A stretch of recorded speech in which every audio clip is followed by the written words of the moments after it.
this soup, we're gonna demonstrate how we put our Italian tomato basil cream soup. It's a very nice soup.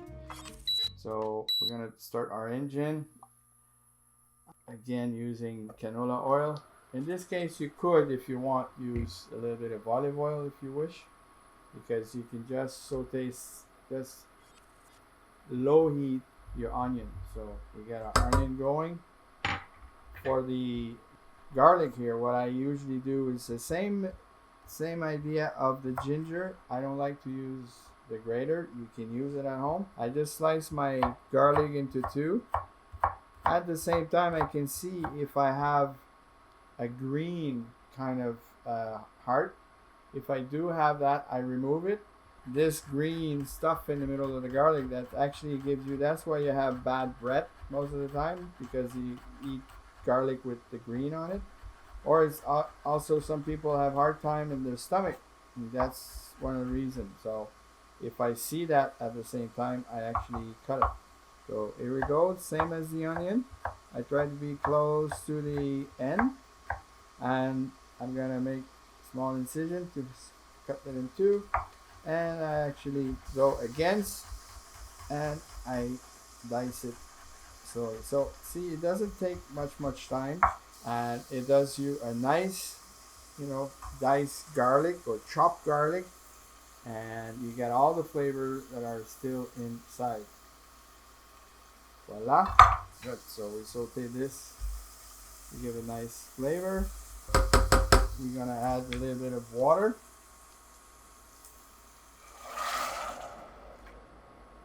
There we go.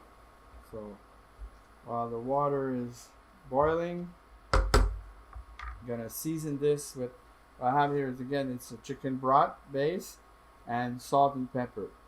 So here we go, goes in, mix it around.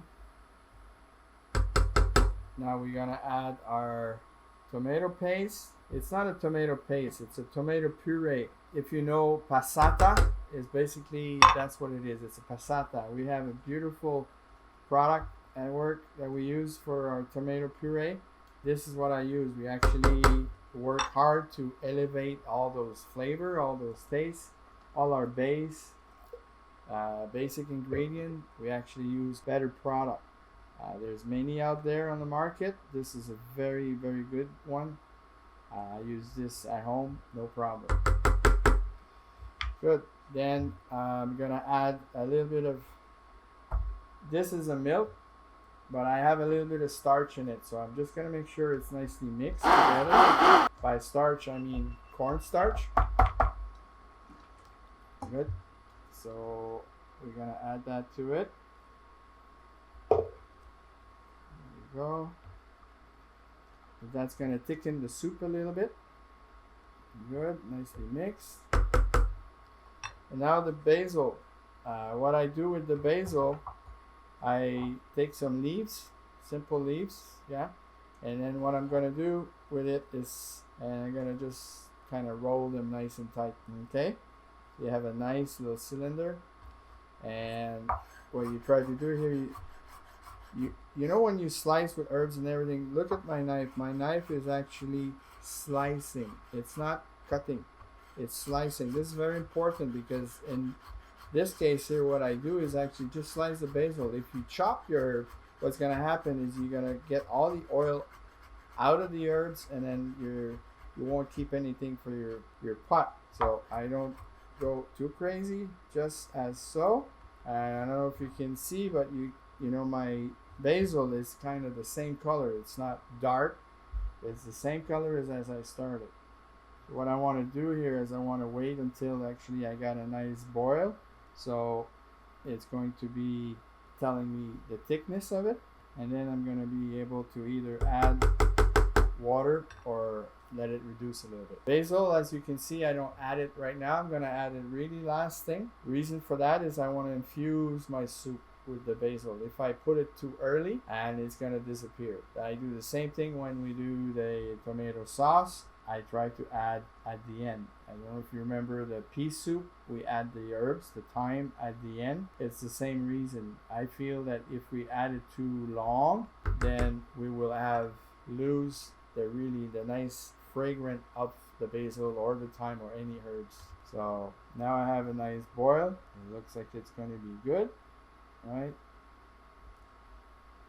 So with the water and the vegetable base, we're making basically a vegetable stock. So, and I'm gonna finish this with cream, 18% cream. Yes, we are using real cream in our soup and a lot of our dishes as well. Every time you see a dish with cream, it's not fake, it's the real McCoy.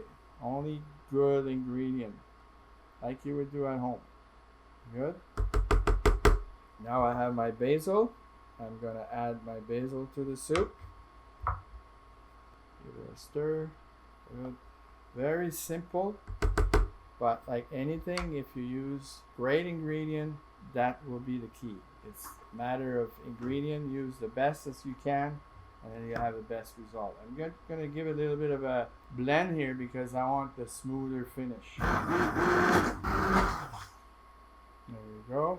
So it's just a matter of give it a little bit of a emulsifying so we have some texture to it. Don't be surprised if you have texture because I want that. So as I explained before, this is a nice way, and you can tell you use good product, and you can tell that it is tomato soup. See your basil, everything is there. It smells wonderful. I think I'm in Tuscany or something in Milan or Milan. So it's great. I hope you enjoy that. This is our Italian cream of tomato and basil soup.